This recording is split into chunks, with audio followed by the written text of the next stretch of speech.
मित्रांनो, तुमचं साहिल मल्ला ब्लॉगच्या यूट्यूब चॅनलवरती पुन्हा एकदा स्वागत आहे. मित्रांनो, काल एक भव्यदिव्य असं मैदान संपन्न झालं येरळवाडी या ठिकाणी. येरळवाडी तालुका खटाव जिल्हा सातारा या ठिकाणी. आणि या मैदानामध्ये सुनील मोरे सरकार काय म्हणाले ते आपण बघूयात. आणि काल सुद्धा आपण जाहीर केलेलं आहे, उन्हाळा चालू आहे, यात्रेची मैदान आहेत.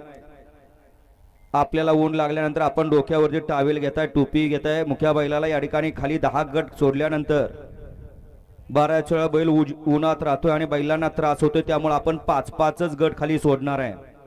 परंतु 5 गट खाली सोडत असताना फक्त आपल्याला 5च मिनिटाचा अवधी दिला जाणार आहे. परत जर कोणी लांबड लावली आणि खाली जर गाडी एक वळली तर एकच गाडी सोडली जाणार आहे. पहिला नियम आपल्याला लक्षात घ्या. दुसरा नियम, या ठिकाणी या मैदानात आलेले हॉटेल व्यावसायिक किंवा थंड पेयवाले, आपण जर स्ट्रिंगची बाटली विकायला ठेवली असेल तर ताबडतोब आपण टेम्पोत ठेवा. जर विकताना घावला तर परत पुढल्या मैदानात आपल्याला आपला व्यवसाय उभा करता येणार नाही. आणि आवर्जून तरुण वर्ग स्ट्रिंगच्या बाटलीपासून थोडंसं लांब राहा उन्हाळा संपस्तवर. कारण बऱ्याच जणांचे जीव घेतलेत, कारण त्याच्यावरती या ठिकाणी मर्यादा घातलेली आहे, किती प्यावं हे त्या ठिकाणी ठेवलेलं आहे.